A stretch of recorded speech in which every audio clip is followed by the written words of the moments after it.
Can you share with us your defining moment?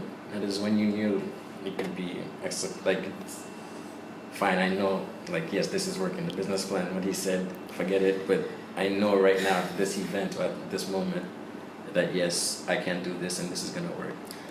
Ooh, I never thought about that one. I think maybe the first time anybody would have paid you, to be honest, because when I started, I was 27, 28, and you're going to, somebody who's like as old as your dad, and you're over there telling him that, yeah, give me, $20,000 to do your child's wedding, and just the words alone are difficult to come out of my mouth, and they're like, okay, I trust you, here, there you go. You're like, really?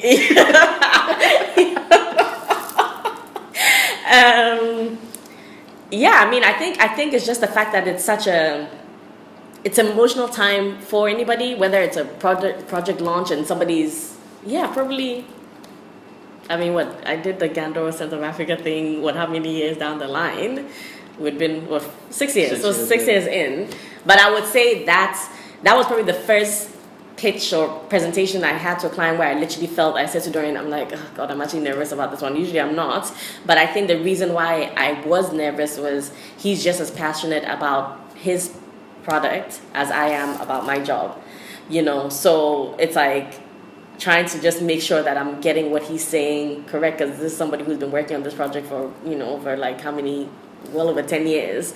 And they're like, okay, I'm giving it to you for you to reveal to the world.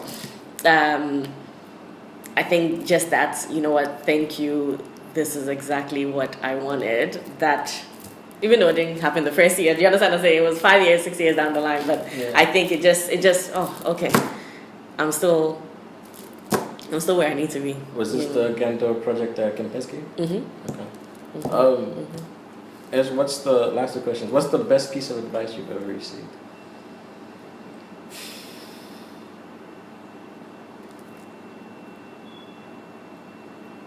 To love what I do.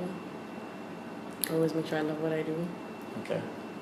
And if you could give 3 pieces of advice to people out there who want to start their own company, either they're thinking about moving back to Ghana, or let's break it up.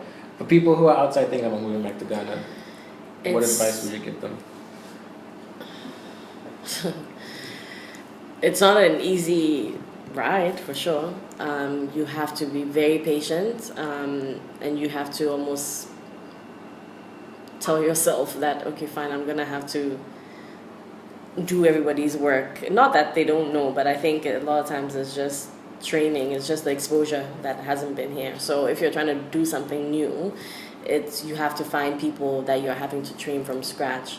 And if you don't have the patience, that's gonna stress you out. So it's just trying to get or pray that you get a really good team to be able to pull things off, and who understand where you're coming from, what your vision is, and who are just as dedicated as you are.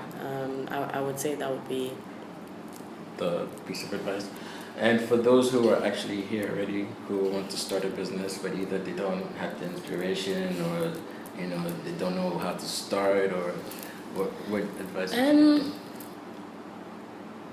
I would say I always say to people, when people come in for job interviews, like, I'm just like, you know what, I'm not even going to look at your resume. You tell me what your strengths and weaknesses are, and I'll build off of that. At least if you're honest with me, I know where to place you.